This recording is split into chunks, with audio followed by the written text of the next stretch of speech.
Hello and welcome to episode 19 of Star Wars Culture Live, a fairly new podcast focusing on Star Wars excitement and connection, your escape pod for hyperspace buzz and fandom fixes. As always, I am Ian, and as always, this is Marty, and this is where the fun begins.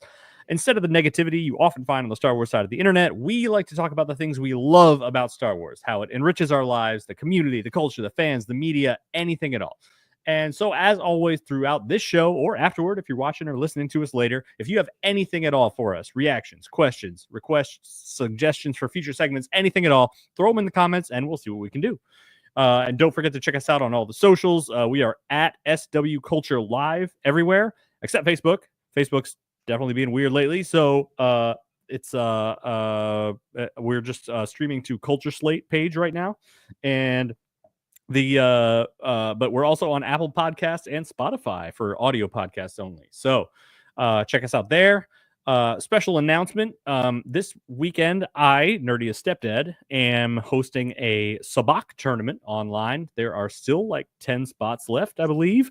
If you want to donate, the entry fee is $10 to charity. I work with Extra Life. And so if you want to donate $10 to charity and then play in a tournament this Saturday at noon Eastern, the winner gets a t-shirt, and the person who raises the most extra money on the side for Extra Life gets a different t-shirt. And so if you're interested in that, let us know. Let me know in the comments. Shoot me a message on any of the platforms at Nerdiest Stepdad. But as usual, when we launch into the show, we're going to start with quick fun facts about each of us to help you get to know us a little bit better. So, Marty, fun fact, take it away. All right. So this one just kind of came to me, I think, yesterday.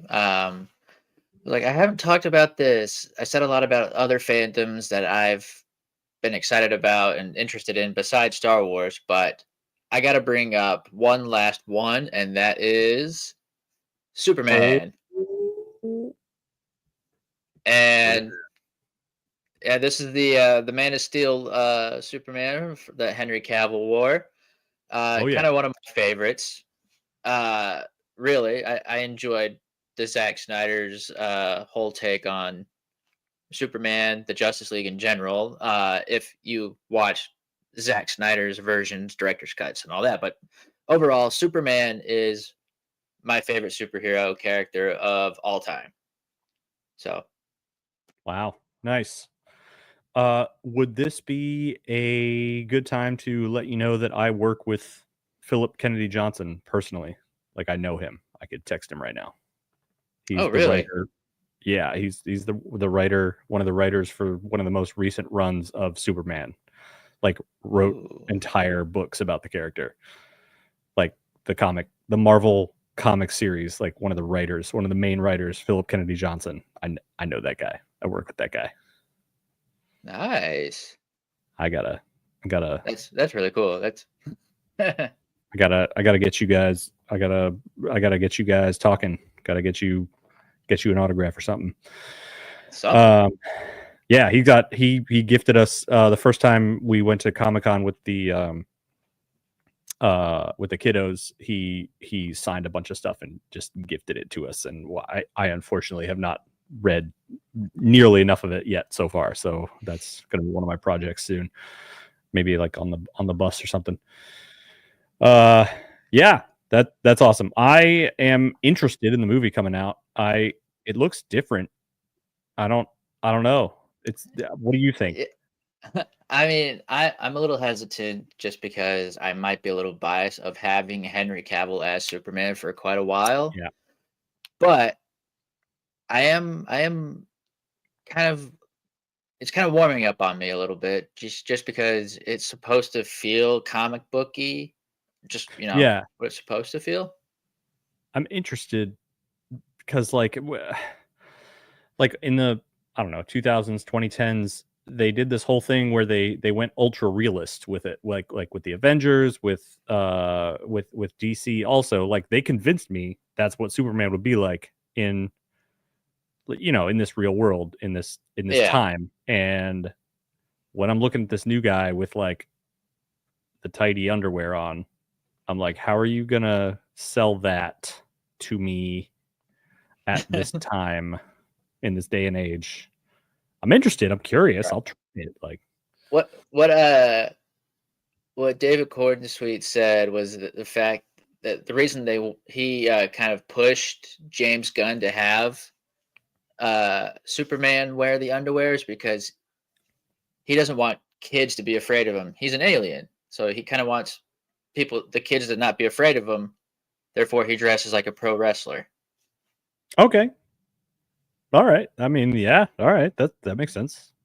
He's got to be approachable. Yeah. You got to. I just ask that you like reference that somewhere, like that you make a little joke about it. It's like, why are you wearing this? I don't want kids to be afraid of me. I don't know. Right. Just make me just sell it to me. Just a little bit. Give me something. Yeah. My fun fact is a lot less interesting and a lot stupider. Are you ready? I left the stroller at the mall today. I want to say that again. I left the stroller at the mall today. It was cold. We were in the mall. We a lot of times we just do laps. I like to get my steps in, and she likes to play in the playground in the mall. And I take the toddler, and we have hash browns at Dunkin', and we have a great time. And we finished our lap of the mall, and I got her bundled up in the stroller, and we walked outside, and we walked to the car, and then I got her out and got her in the car as fast as possible. And then I got in the car and drove away. I did not open the back. I did not put the stroller in the back. I just left it there and drove away. And luckily for me, I had bought some stuff at Box Lunch. It was Star Wars related, actually. That's how this ties in to Star Wars. I bought a bath mat and a shower curtain for our upstairs bathroom. It's going to be a Star Wars bathroom because the kid just moved downstairs. So it's going to be my special Star Wars bathroom. And I was like, wait a minute, I never set that up. Wait a minute, I never got that out of the car. Wait a minute, I don't remember putting that in the car. And it was then that I realized that I never took it out of the bottom of the stroller, which means I never disassembled the stroller. And that means I never put the stroller in the car. And that means the stroller is still sitting out in the mall parking lot. And that's exactly where it was. Luckily, security picked it up, and I went to go pick it up from the mall office. But holy God, what? How? Why? What is that? No one told me about that. No one warned me that that was going to be a thing. That's so okay. That's my fact. I don't want to call it a fun fact anymore. I left a stroller at the mall. Anyway, let's get into some much more positive and less embarrassing news. Let me pull the tabs up here. We're going to go into our news segment, and we actually have a good amount of news today, Star Wars news on this show. So let's start off strong with a A-lister. Star Wars shocker Ryan Gosling in talks to star in Sean Levy's movie. There's a Star Wars movie directed by Sean Levy. Sorry, excuse me. Ryan Gosling is in talks to star in that movie. I mean, I can't see it personally, but he's a great actor. We know this. And I mean, I didn't necessarily see Jude Law, but he was freaking great. So what do you think? I couldn't see it either. When I first saw it, I was like, no. Someone's got to be messing with us here. But more and more outlets keep saying this is a thing that might happen. And yeah, feels pretty cranky. I'll agree. It does. I'll agree. Like, I wasn't expecting Jude Law either, but seeing Jude Law, I'm sure Ryan Gosling will be a fine addition to the Star Wars universe. Like, I'm sure he'll be like a scoundrel of some kind. God, I hope so. Look at him. Can I zoom in on this? Hold on. I mean, look at him. Look at that face. See, he's got a. I'm sorry, something's weird with my computer. I think I'm lagging. You are a little bit, yeah, you are a little bit behind. I'm waiting an extra second before you respond. So I'll do this and talk slow until I hear your voice, and then I'll stop.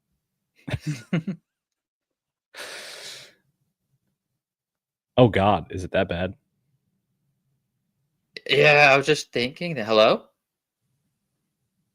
Oh my God, this is bad. I mean, no, I can see you, but it's really, really laggy. All right, let me. I think why we're don't back. you? I mean, you're back. You're there. Wait. Tell me as soon as you see me clap my hand. Yep. Okay, that was like a 2-second delay at least. All right. We'll just keep that in mind. It's gonna be fine. How do you adjust for that? I've never. This is a host challenge. All right. So Star Wars. So Ryan Gosling, Star Wars. It'll be good. He's a good actor. It's weird to me right now, but I'm sure it'll be cool. I know nothing about Sean Levy's movie. Do you? Do you know anything about what that's going to be? I do not. I don't. I'm gonna be honest. I kind of forgot that he was even doing one. Me too. Like I feel like I've been so focused though in the present stuff coming out, like Skeleton Crew, that I forgot about him completely. Forgot about James Mangold's Dawn of the Jedi stuff. Yeah, I'm glancing through this. It's unclear when Levy's project is set. Star Wars stories have run the gamut. Unclear if it considers Jedi. Okay, well, they put Jedis plural, like Jedis. I don't think that's how you say that, but sure. Hollywood Reporter. Come on. All right. So yeah, that'll be fun. Personal favorite news of mine is that Star Wars Jedi Power Battles comes out for Nintendo Switch and PS4 and Xbox and stuff tomorrow.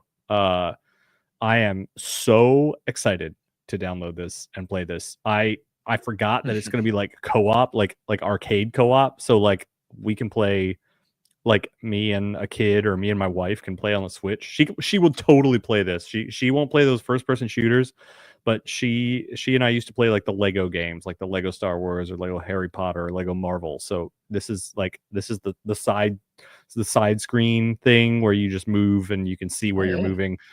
She'll totally do this. I forgot how silly these graphics were. Look at that. Like they're just triangles. It's hilarious. It's so fun though. Gotta love the PS1 era. Oh yeah. They look goofy, but what? I haven't played the original, so this will be a good chance. Yeah, it's come on. Why are you? There we go. Yeah, it's so good. The original I played over and over and over again until the disc literally did not work.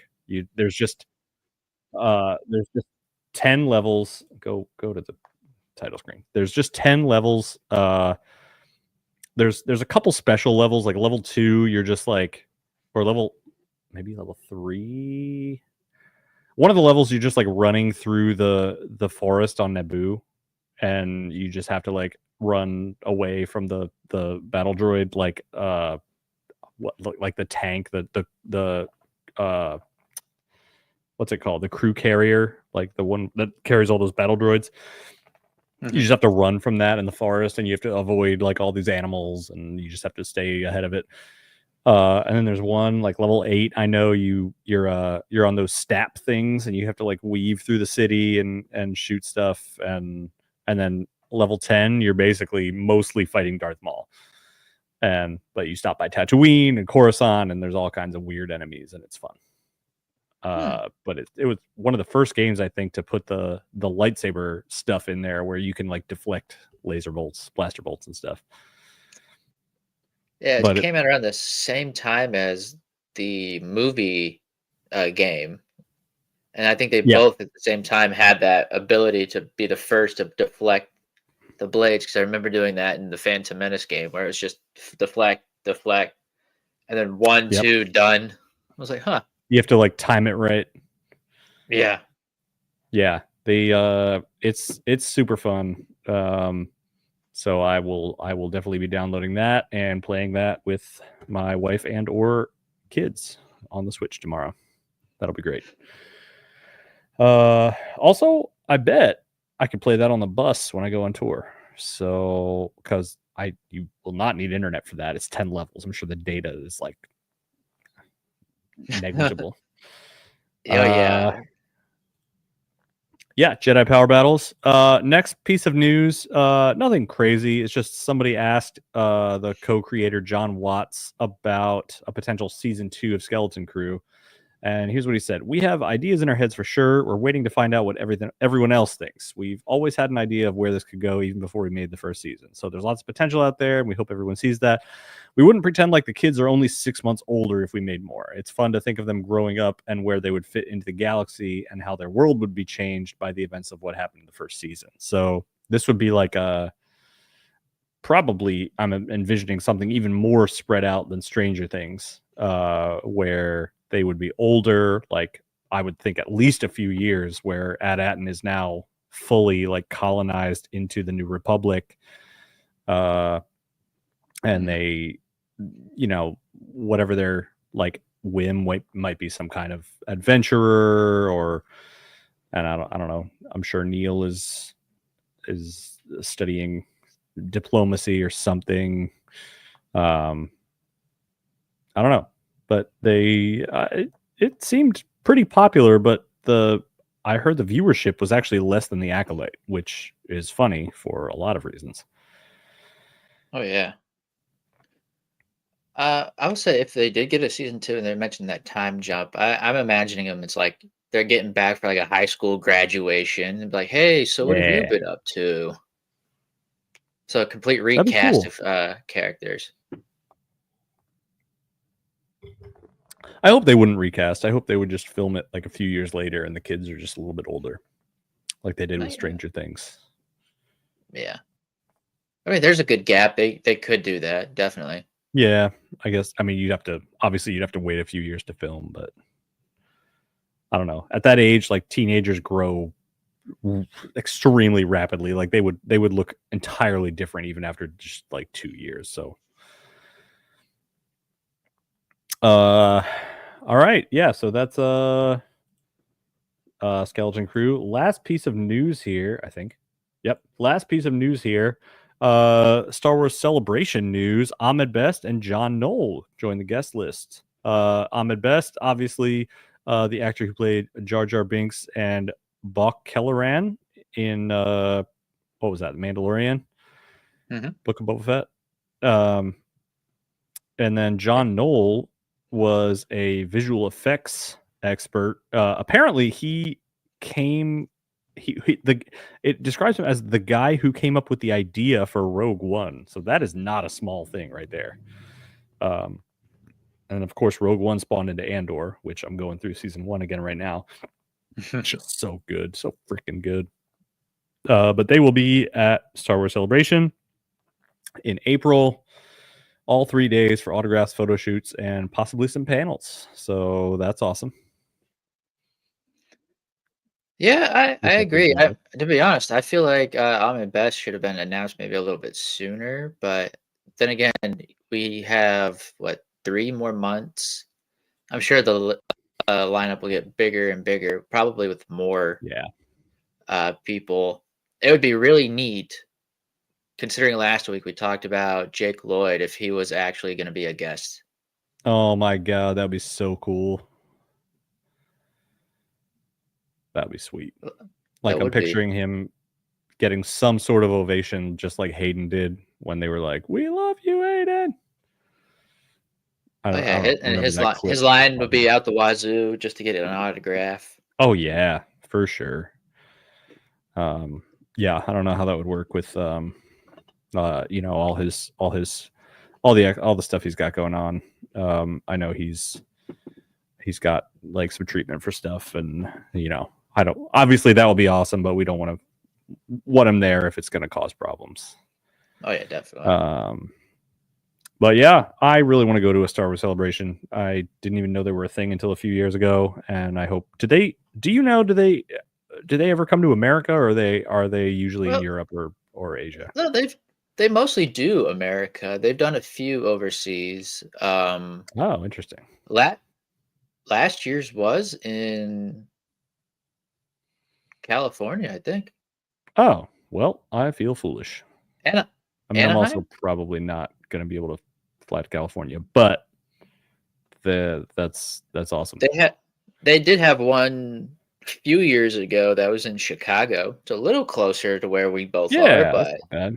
Chicago, Boston, New York, something like that would be ideal. I don't know if Baltimore would be able to handle that. Yeah. Handle that heat. But yeah, Ahmed Best, John Knoll, join the guest list. So that kind of wraps up our news. Let us know if we missed anything. And we're going to move on to Marty's segment on this day in Star Wars history. Take it away. All right. Today is January 22nd. And on this day in 1985, the Ewok movie Caravan of Courage is released theatrically in Panama. And if you don't know, Caravan of Courage is the first, I believe, of the Ewok TV movie specials that George created, set before Return of the Jedi. It's about a couple of kids and as a family that gets stranded on Endor, and it's mostly about these two kids and Wicket trying to defeat some. Gosh, it's been a while. I think some evil witch or wizard. It's one of the two. There's two of them. I kind of can't remember them both, to be honest with you. It's been forever. I'll say that. Sounds Dungeons and Dragons-y. I'm gonna be honest. Kind of. They really took the fantasy element, the fantasy route for these movies. Mm-hmm. I'm not gonna lie, I have not seen any of the Ewok things. Have you? I've seen them once, maybe when I was very, very little, but I do not remember a single thing. Yeah. I'm not. It seems like one of those holiday special things where I would watch it and be really weirded out. Is it that weird? I guess you don't remember. No. I mean, I do know that it's actually praised better than the holiday specials, where they've actually incorporated a lot of things into Legends material, and people are wanting it to kind of hit that canon status. I think this is. I know it was either this one or the sequel that they actually introduced the witch, and it's the first witch of Dathomir, and it doesn't look nothing like a Night Sister that we've seen.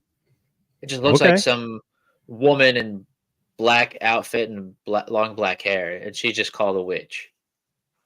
That's interesting. All right, that's I'll keep that in mind. That might be. They're not on like Disney Plus or anything, are they? They are. Both of them are.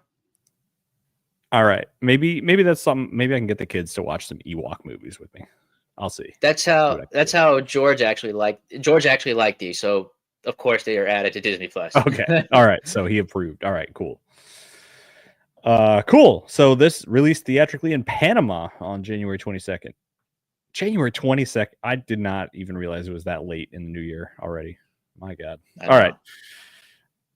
So that was on this day in Star Wars history. Pretend I hit that banner on time. We're going to move on to Dad Joke of the Week. My personal favorite segment. No, it's not. It's just my segment. So why did the Rebel take a bath after stealing the Death Star plans? He wanted a clean getaway. Yeah. Okay. Kids in particular love that one. I remember the cackle when he first heard that. So yeah, dad joke. You're welcome. We're going to move into our top 3 segment, one of our meatier segments of the show, and we decided to go with bounty hunters this week. Maybe because we're we're still in a pirate mood from Skeleton Crew, but we just haven't done something as cool as bounty hunters. We wanted to stay away from like Mando and Boba Fett and like the big names, like the main characters. So it was smaller characters only, no title characters who've got their own series or anything like that. So I think I am gonna go first here with a really deep cut. This bounty hunter is named Ona Nobis, and she, to my knowledge, she's only in like a couple of books, and it is in the Jedi Apprentice series. She fights Obi-Wan on a couple of missions that Obi-Wan and Qui-Gon are on. This is obviously those books aren't canon, but this is the first I ever read or heard of a laser whip.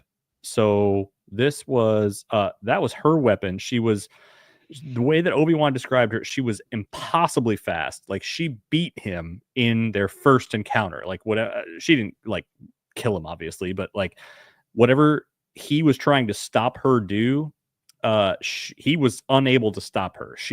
She was so fast and so good with that whip, he could not get close to her. He didn't have time to like bring the force into it and overpower her with that, or like out strategy her. She was his match the first time, and then after he fought her once, the second time he kind of like knew her strategies and knew how to expect the unexpected, and he was able to beat her the second time and accomplish whatever mission he was doing. But this, I think about her at least once a year.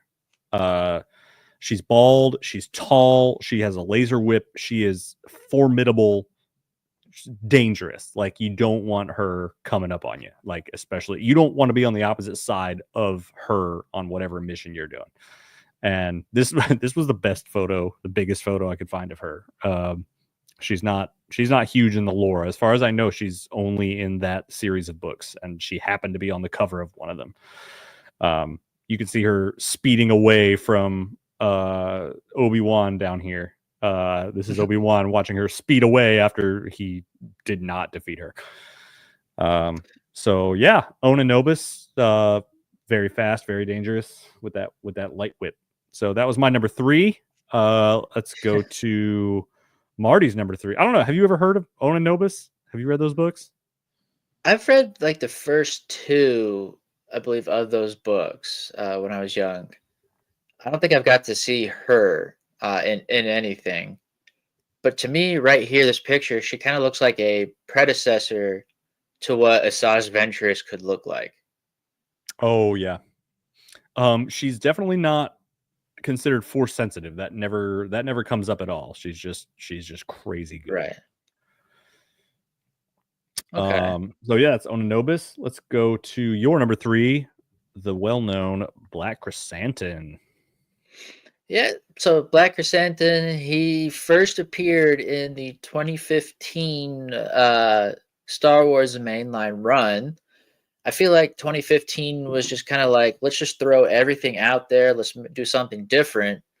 They had the Dr. Aphra series where they have what seems to be like the opposite of 3PO and R2D2 with 000 and I forgot the other droid's name, but they're the bad versions of it. So they're like, let's do something with a Wookiee. Let's have a bad guy Wookiee, all black.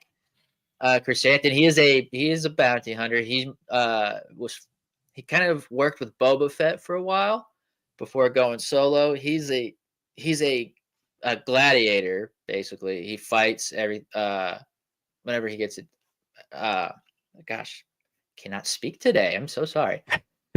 But yeah, he's a gladiator. He's fought in pits.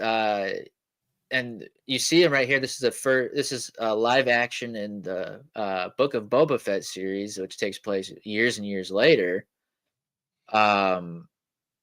This guy's just pretty darn cool. It's like if you want to see an unhinged Wookiee, take a look at Chrysanthemum.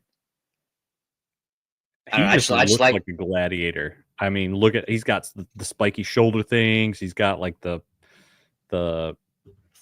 like the I don't even know what to call this. It's like a version of the little belt Chewbacca wears, but it's like gold and metal and badass. Yeah, and he's got the electric brass knuckles. Yep. With spikes. Oh, I am zoomed in. Yeah, just crazy. My mind was blown because I didn't know who he was before Book of Boba Fett. And my brother but my brother has read the comics, and he, as soon as he walked on screen, like obviously that's terrifying just looking at him. But my brother like texted me, he was like, it blew his mind. He was like, it's Satan. So cool. Yeah. I was kind of the same way. It's like I didn't read like every single issue of the 2015. I read a lot about him a little bit. And then when I saw him on screen, I was like, wow, they actually did it. They brought someone from a comic book into live action. Yep. I mean, I also really thought he was going to die at the end of Book of Boba Fett. Like, he got overpowered. You saw him kind of like holding his own there, but he, it was one on a bunch, and then like he was limping, trying to get behind cover and all those. Like, it was set up perfectly for one of those shots where like a hero you like dies, and I was like, no, not the Wookiee. Yeah, I liked him. All right. I almost got to meet the actor underneath the costume in 2022, but I kind of ran out of time. Oh yeah, like it was at a convention. Yeah. I glanced by him and I saw it. He's like, man, he's big. He's definitely tall. Yeah, unsurprising. Yeah, that's awesome. Book of Boba Fett, still underrated, I think. It's a fun watch. On to my number 2. We talked about him last week, but Embo. Whenever I think of bounty hunters, he's one of the first that pops into my head for some reason. Like after the Mando, Boba main ones. He when I think about Clone Wars bounty hunters, it's definitely I just remember him really well, just mostly because he's like soft spoken. There's like the hat, the way he uses the hat, like as a shield, as a frisbee, deadly boomerang thing. How he'll just duck his head like that dinosaur, like the Pachycephalosaurus. He'll just duck his head and like charge, and like blaster bolts will be like bouncing off of his hat. Like, what is it made of? Is it like Beskar? But something. I like how he's he does his own thing, and like he was on the good side in that one episode. He was one of the ones that the farmer hired to defend his farm, and once you hire him, he's like dependable. Like he'll fight, and he did. It was cool. He's also soft spoken. He's like a samurai. He's like strong and silent. I like that. He just looks freaking cool. And as we discussed last week, he's going to be, he's rumored to be one of the main villains in the Mando Grogu movie. So yeah, that'll be cool. Any chance you think his dog will be in it? He is a dog? Why don't I remember this? It's not our version of a dog, but he's got like a right, like a dog like companion with him that helps him capture. Embo. To type around my mic here. Star Wars pet. What? Oh, this guy? Yeah. Interesting. Anuba. Okay. Oh yeah, look at them. They're so wholesome. They're so happy. Look at him. Oh man, I have to root against this dude. Right? I don't want to root against him. Look at him. He's so cool. All right. whatever. I'll get. You know what? If he takes one action against Mando or Grogu, I will have no trouble, honestly. So never mind.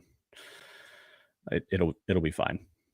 All right, that's Embo. On to your number 2. Classic choice here.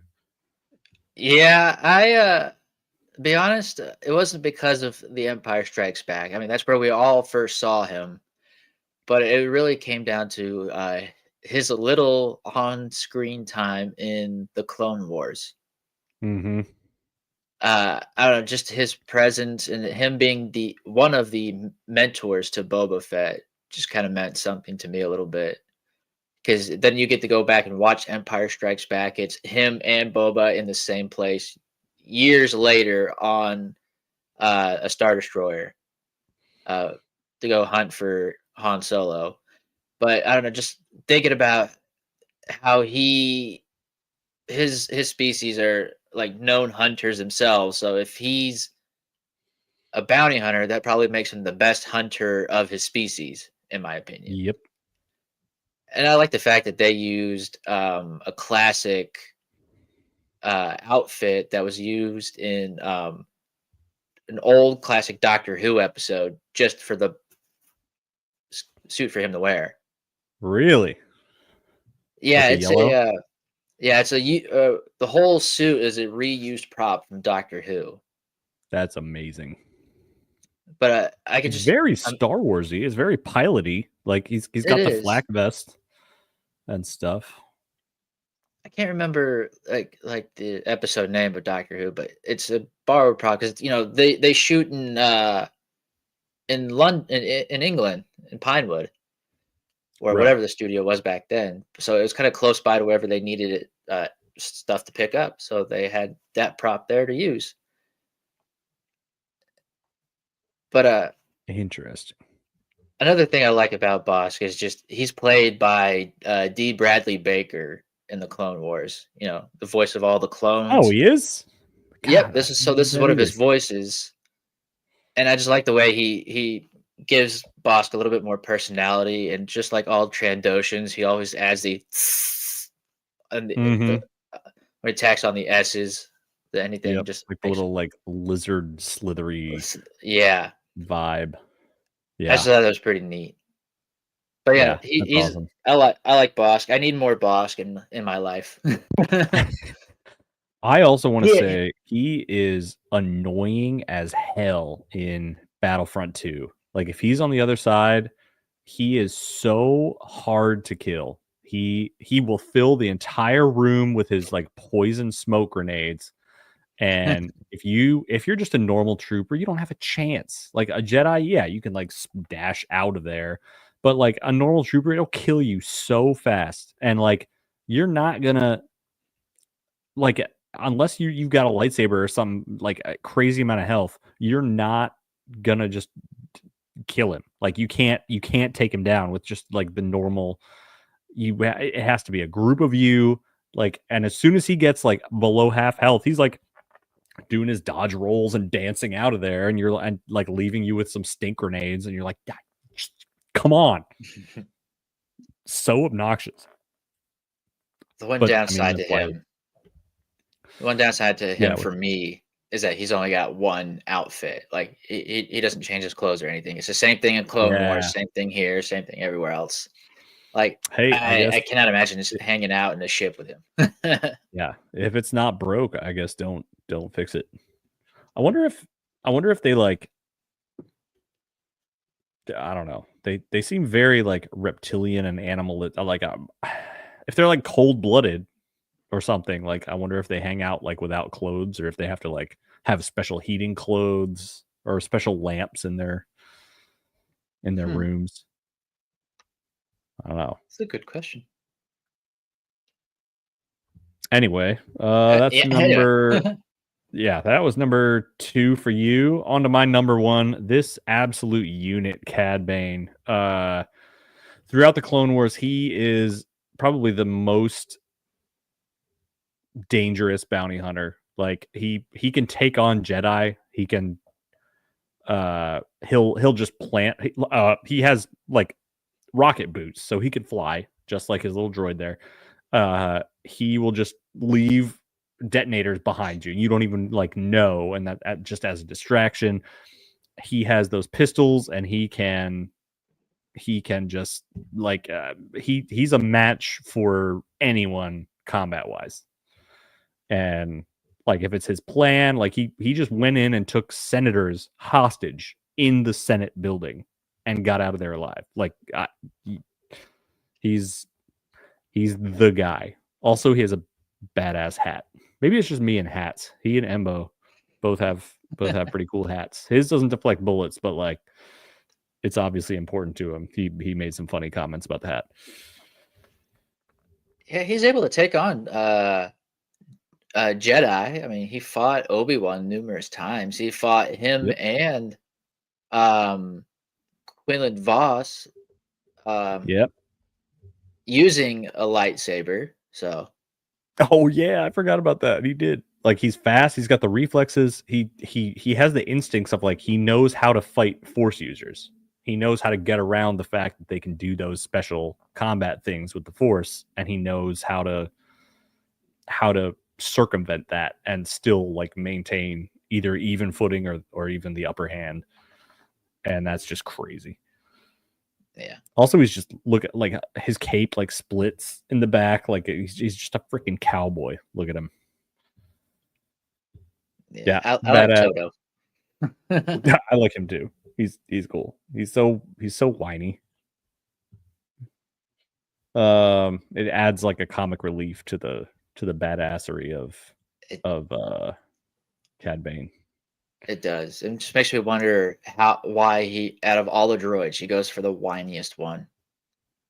Yeah, I'm thinking it's because of it's because he is willing to do evil things, like you know, like a lot of droids, like it's not in their programming to like commit crimes or things. I'm thinking maybe he just slapped a little extra programming on this one, or he has some hacking abilities, or I mean, look at him, he can fit into like ventilation shafts and pipes and things. So I know they do that in the Jedi Temple.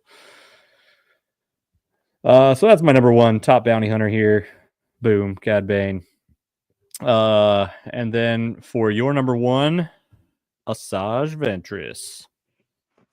Yes, and I do want to go on record. She is a bounty hunter, not just a former Dooku apprentice. She has gone and done bounty hunting in the Clone Wars. True.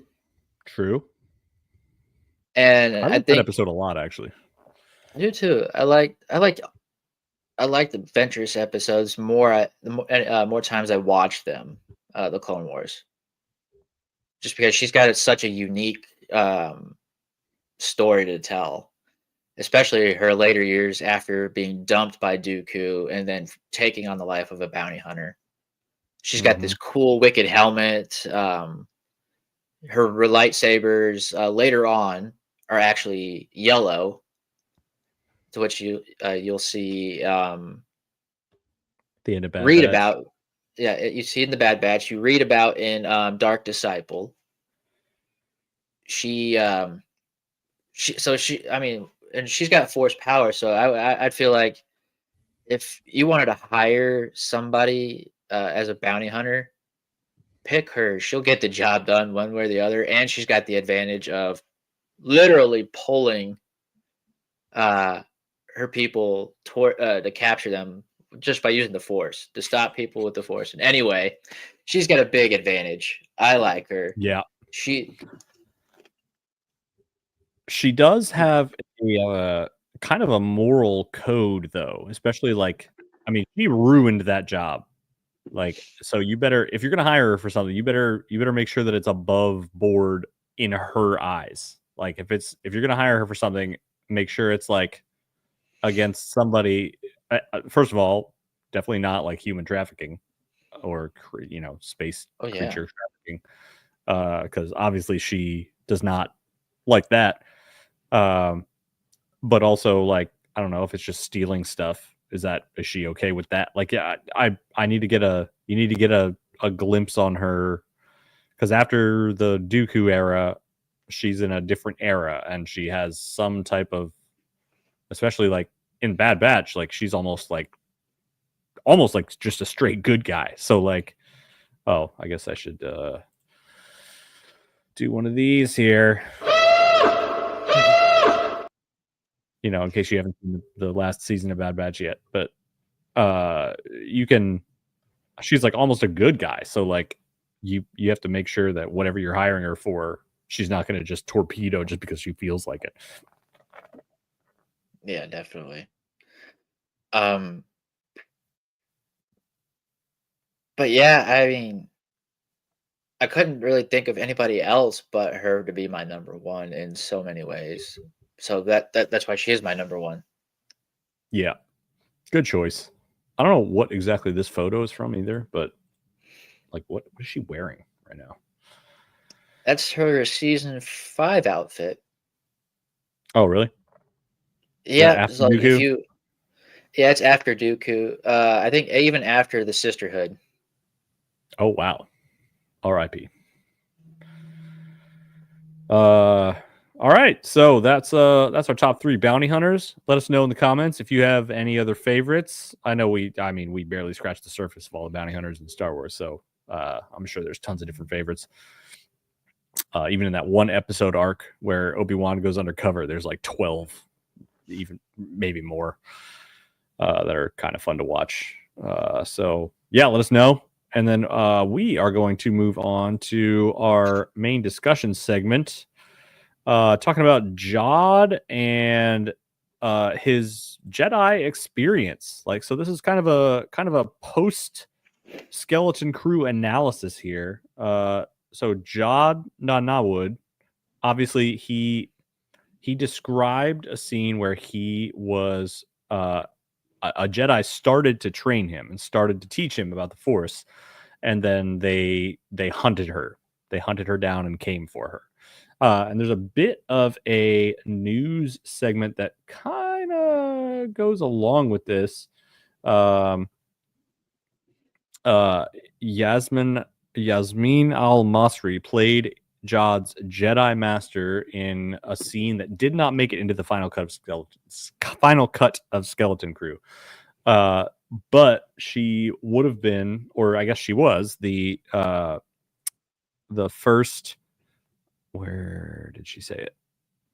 The first Arab female Jedi, and obviously that's awesome. But this is her. Like, these are all behind the scenes photos of her like training and practicing, and she did some shots with her. She was playing with her her son, and obviously they did a good amount of work into this, and it's a shame that it didn't make it into the final cut. Yeah. But so this would have been Jod's master, I guess, Jedi master, like teacher, and so what are the implications of this? Because they did say that it was post Order 66, so this was already after the overthrow of the Jedi Order. So this would have been in total secret. She was teaching him. So what do you think that did to Jod's character?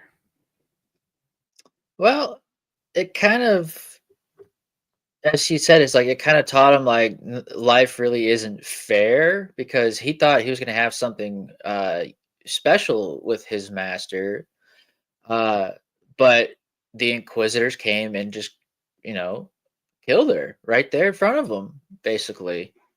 And this kind of put a different perspective on his whole life. I feel like if this were pre-Order 66, he might have had he would have been found by the Jedi pretty quickly at a young age, and things might have been a little bit different. We might have not had a pirate trying to find At-Atin and have it be discovered later on. Who knows? Like, he, if even post Order 66, he if they didn't find him, he probably would have been a better person. He probably would have, you know, helped the galaxy instead of plunder it Yeah, in manner of speaking. I kind of wish I knew. So I don't know, because I wonder at what age she found him and started teaching him, because he definitely had a chip on his shoulder about growing up poor. He said, he had that whole spiel about growing up in a hole in the ground, and how he was so like viscerally angry about how cushy and easy those kids' lives were. And I wonder if that would have translated into some problems in his Jedi training. Like, just like Anakin, he was susceptible to turn to the dark side because of his attachment to his mother, his attachment to Padme, and he just had a past there that he couldn't let go. And he, I guess it was kind of a chip on his shoulder, but he always had like people that he was much more strongly emotionally bonded to than a lot of other Jedi, because he learned how to, figured out how to form those bonds at an early age. So I wonder if Jod was the same way, not necessarily about the bonds. Like, I don't know what his parents, does he talk about his parents in the show at all, other than the Jedi mentor? I Like, think because he was growing up on the streets, I don't think he had parents. He's basically an orphan. okay, so I imagine that involved some sort of stealing and lying and things already, if he was surviving on the streets. Like, it takes toughness to do that in Star Wars. And so I wonder, I don't know. I am not sure that even in a pre-Order 66 world that his particular mentality would have survived. But then again, also, like you said, they may have found him when he was way younger and before he had to grow up on the streets and learn all of that lifestyle and those lessons. So you're right. And who's to say though that even pre-order 66, even if they didn't find him soon enough, his lifestyle probably was different since it was pre-empire. They were probably a little bit more prosperous in wealth. Mm, And yeah, war ends, empire takes over. They just kind of kick you to the curb. yeah. He might have. Yeah, his whole world might have been different. Like, we don't know where he grew up or anything like that. So you right. But I Interesting. feel, but I feel like I feel like his attachments probably wouldn't be as strong as Anakin's, even because he didn't have nothing, so he doesn't really have an attachment to anything, and he would figure this woman is just passing through in his life. It's for a while, so. That's But I true. guess he made it. He must have made some connection though. If it kind of gave him a dose of reality. It's like you can't even have the things you like without somebody taking it away from you. Yeah.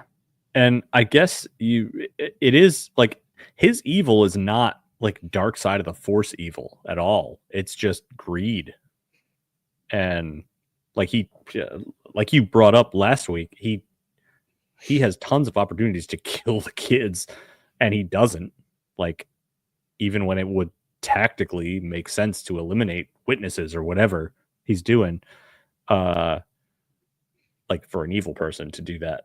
But he doesn't do that, and his I never get like dark side anger or dark side evil from him. It's just greed. I want the gold. That's the only.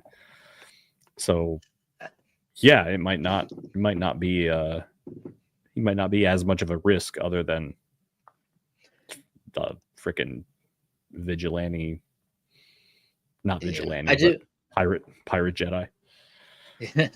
I do feel like though him probably doing all that work and even enough to where he threatens to kill the kids is all because he didn't have nothing. He's trying to finally find something that he can claim as his own. He goes about it the wrong way, but Yeah. he's just looking for something that's his, something that he could say, "This is mine. I've done this myself. Yeah. I've earned this." Yep. And the only, like he says it in his pirate speech, the only thing that matters is gold. He just has such a cynical view of the entire galaxy. The only thing he could think of to value, like he never had any valuable relationships other than that brief time with the Jedi, and even that was fleeting. So the only thing that matters is gold. The only thing worth pursuing. Sad. Jod, you make me sad. I hope, Have friends. Be hopefully, happy. I do hope at some point though, Star Wars decides to release the deleted scene. It doesn't have to be polished. It could literally be uh, just the volume with people in costumes a little bit, just to have like some way to watch that deleted scene. Yeah, I want to see it too. Yeah, I agree. Because I feel like with Cool. that, Oh, I feel sorry. like with that though, we'd understand Jod as a character a little bit more. I feel like that's Yeah. missing from him. Yeah, I want to know more of his. Like, I appreciate mystery, but part of the fun of mysteries is learning more about the mystery. So I think I would appreciate seeing how that went down, and exactly what the dynamic of their relationship was. Like, was it just kind of teacher student, or was it like a standard Jedi Padawan respect thing, or was it a little bit closer, like a family member? Like, sometimes those Padawan master relationships get pretty close. So yeah, I'd be curious. And like, how old was he exactly when this happened? I want to know that. I want to know those things. Exactly. I'm wondering if they ever actually cast a kid as the young Jot Nawood, since we have Yasmin as the master, Yeah. who went so far as to shoot a deleted scene. Oh yeah. I mean, I'm sure they had to. If there's a scene, I'm sure they had to have a kid, but maybe they just haven't gone public with it. He got his money. Take the money and run.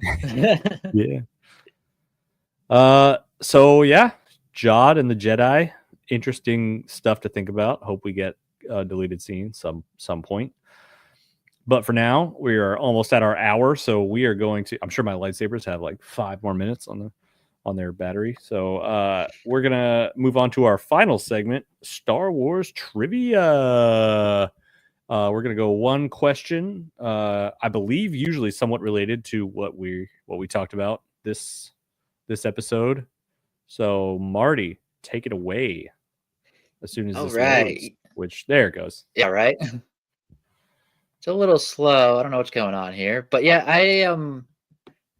I thought about this and I thought, I like the one shot trivia we were doing for Skeleton Crew, and I thought I'd bring that over to our just regular runs of the show here and definitely try to tie it into our discussion here. We haven't really touched a whole lot about, Jedi in general, or them being, you know, Padawans, initiates, or whatever, but I feel like this would be still appropriate because we did mention Jedi and things like that. But so the question is Ooh, kind of a long rite one. of passage. A rite of passage of the Jedi Order meant as a lesson to teach Jedi initiates how to overcome their personal fears or failings and to find a kyber crystal attuned to their force presence in the crystal caves of Ilum is called. Is it A, the Trials, B, the Path, C, the Quest of Peace, or D, the Gathering? I believe I know it because I believe this is the title. Called it because I believe this is the title of the episode in Clone Wars. I believe. So you'd be right. Yeah. The answer was D, The Gathering. Yeah, this was that story arc that started out with the younglings going to Ilum with Ahsoka and Yoda. Really,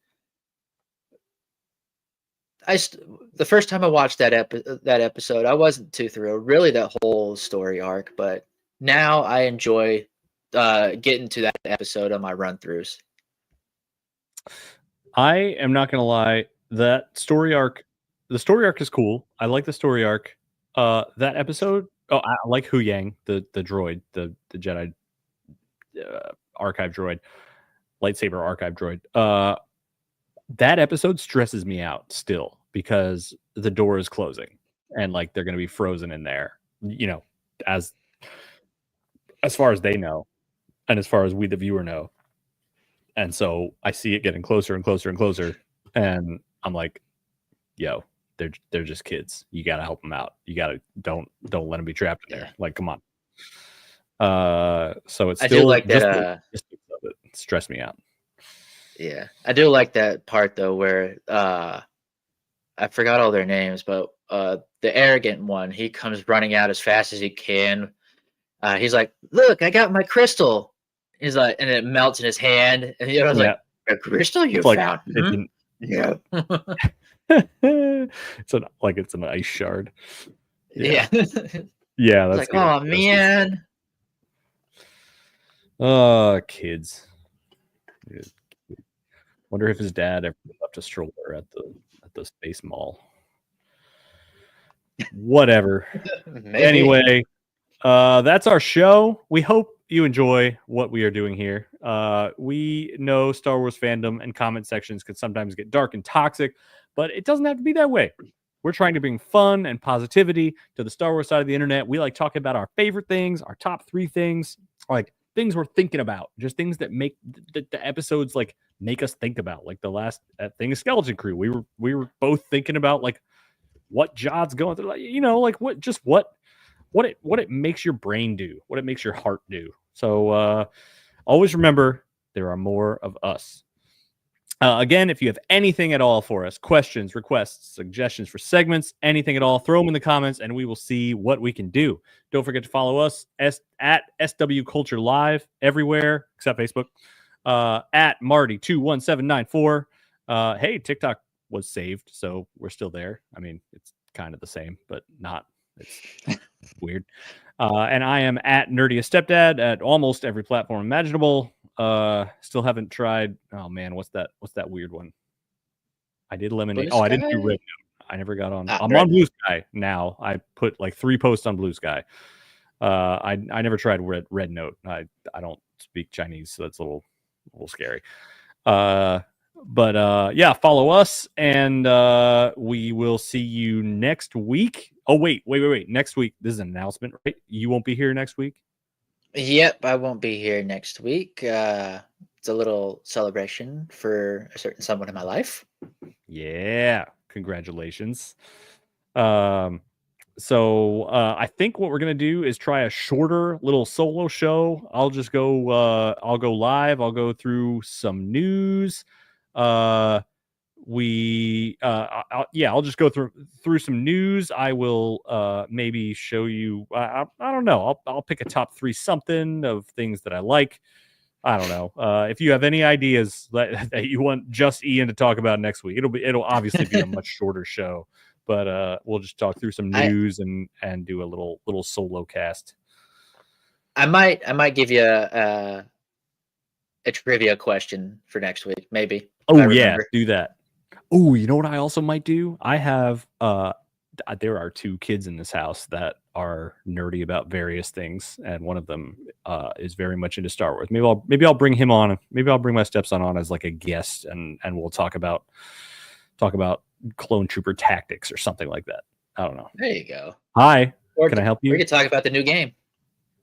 Oh yeah, we could talk about. All right, we're definitely gonna play the new game, and we'll talk about that. So like I said, that is our show. Join us again. Join me next week, 7 p.m. Eastern, to celebrate the best of Star Wars culture. Have a good night. I need to remember where the outro button is.